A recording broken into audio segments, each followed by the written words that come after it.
The city of North Battleford has been fined nearly $5,000 for not keeping proper records at its water treatment plant. Patrick Boyle, a water security agency spokesman, says charges were laid after an inspection of the city's water treatment plant last July. Now, the city didn't keep and provide records of turbidity, of how much cloudiness there is in the water, and didn't do required water quality monitoring for some constituents.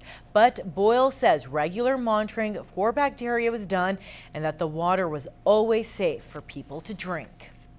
Well, two suspects are wanted in connection with a break and enter at a pharmacy in Lake Fish. The incident happened Wednesday morning at the Crescent IDA Pharmacy on 101st Avenue. Now, their investigation revealed that around 3 a.m., two men entered the pharmacy by breaking through the front door. Once inside, they allegedly stole a safe as well as several narcotics and prescription medication.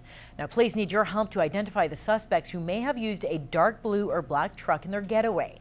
Anyone with information on this is asked to call Lake Fish RCMP at 780-623-4380 or Crime Stoppers.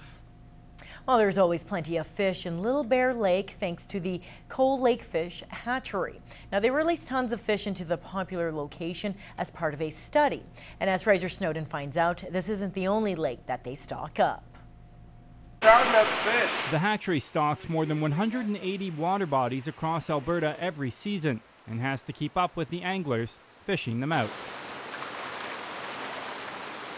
It takes some of the pressure off our natural species of fish in the other lakes. So usually they either get fished out every year or we have a winter kill situation and then we have to replenish the stock every year. This batch being loaded on the truck will add approximately 23,500 little swimmers to the population in Little Bear Lake. The selected species for their study, rainbow trout.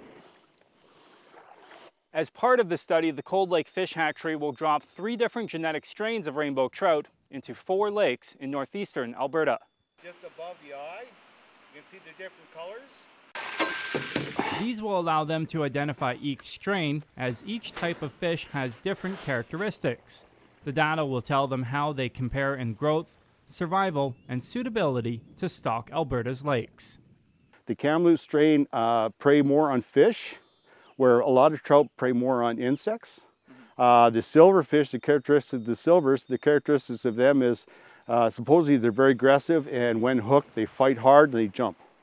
So anglers really like that strain. Alberta Environmental Sustainable Resource Development will conduct surveys with anglers over the next few years.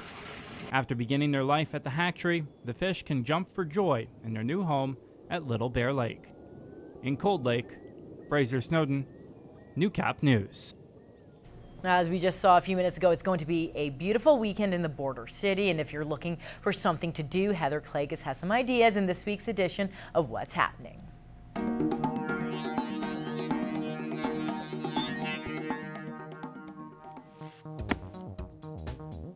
There we go, a hole-in-one. You could do it too. Just stop by and see the Kiwanis Club here at the Lloydminster Golf and Curling Center. They are running their $1 million hole-in-one competition, and you've still got some time to qualify. Head out tomorrow or Sunday morning for your shot at getting closest to the pin for your chance to get into the semifinals and the finals coming up on Sunday afternoon. So make sure you support the Kiwanis Club. Come out and try your hand at the $1 million hole-in-one. On Saturday at the Legion here in Lloydminster, you've got a chance to help out as they host a fundraiser to help put on the Wounded Warriors Weekend. It's for veterans. They get together, they have a retreat. It's going to be at Slave Lake this year. But if you want to help make sure they can get there, head to this fundraiser this Saturday night. The doors are going to open at 4:30. Anybody can stop in and make a bid on the auction items they'll have. Then they've got dinner, some live music as well. If you want your tickets, just get in touch with the Legion. If you can't get the $1 million hole-in-one, we've got something that's pretty close. How about a copy of Jennifer Nettles' debut solo album? She used to be the lead singer for Sugarland. Now she's gone out on her own. If you love her voice, want a copy of her new music, it's really easy. All you have to do is email your name and daytime phone number to tvcontests@newcap.ca. We want to say thanks to John at Universal Music Canada for setting us up with the music.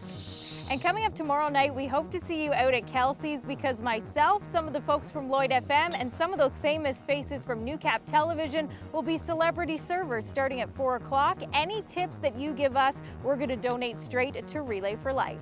Well, whatever you choose to do this weekend, I hope you have a great one. I'm Heather Klegus. I'm still trying for that hole-in-one, and that's what's happening.